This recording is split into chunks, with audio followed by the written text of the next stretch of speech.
कहते हैं कि सच बोलो तो प्राण गंवाने पड़ते हैं। मैं भी सच्चाई गागा कर शीश कटाने आया हूं, घायल भारत माता की तस्वीर दिखाने लाया हूं। सभापति महोदय, कौन से भारत को विकसित बनाने की बात कर रहे हैं आप? वो भारत जहां पिछले 5 वर्षों में महज 1160 केसेस का हवाला देकर इस देश की पार्लियामेंट्री कमेटी को यूजीसी लाना ज्यादा महत्वपूर्ण लगा, परंतु उसी दौरान 1,55,000 महिलाओं के साथ रेप हो जाने के बावजूद, जिसमें हमारे पटना की नीट छात्रा और छपरा की नाबालिग छात्रा भी शामिल रही, बजट से महिला सुरक्षा को 0.02% भी देना महत्वपूर्ण नहीं समझा गया।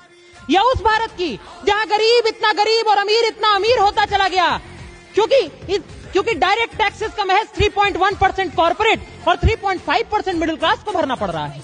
या उस भारत की जिससे एजुकेशन पॉलिसी 2020 ने बजट का 6% मांगा, 6 साल बाद भी हम 2.6% नहीं दे पाए। या उस भारत की जिससे WHO ने कहा बजट का 1% मेंटल हेल्थ ट्रीटमेंट को दे दीजिए, नहीं तो $1 ट्रिलियन के नुकसान की आशंका है।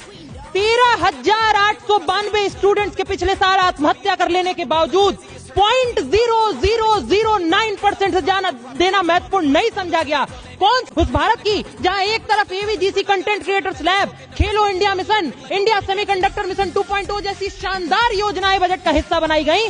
या उस भारत की जिसे खंडों में बांटा गया, अल्पसंख्यकों को 3400 करोड़, दलितों को 6300 करोड़, पिछड़ों को 2500 करोड़ और आदिवासियों को 15,000 करोड़। या उस भारत की जहां पिछले साल के बजट से जल जीवन मिशन को मिले 67,000 करोड़, खर्च हुए महज 17,000 करोड़। अनुसूचित जाति अभ्युदय योजना को मिले 2140 करोड़, खर्च हुए महज 740 करोड़। और 20% सांसदों ने तो अपना भारत इतना विकसित कर लिया कि अपनी सांसद निधि का 1 रुपया भी खर्च नहीं कर पाए। इतना भी विकसित भारत नहीं बनाना था महोदय।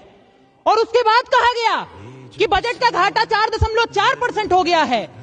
सभापति महोदय, मेरी तो ये समझ में नहीं आता कि हमने खर्च के लिए दिए 100 रुपए, खर्च हुए 40 रुपए, 60 का तो फायदा होना चाहिए था, 64 का नुकसान कैसे हो गया? ये इस सदन के सामने सबसे बड़ा प्रश्न है।